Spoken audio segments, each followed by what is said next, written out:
Usually, they are solitary hunters, but about 50 of them have come here from neighboring reefs, attracted by this abundance of potential prey.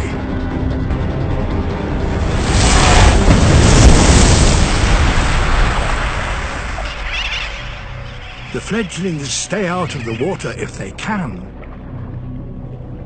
They eat and drink on the wing.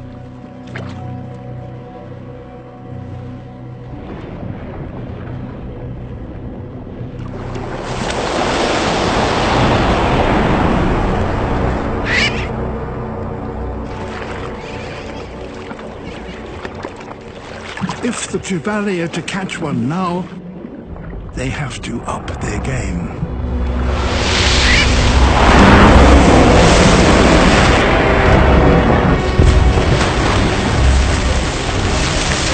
So there is a fish here that, amazingly, has a brain capable of calculating the airspeed, altitude, and trajectory of a bird.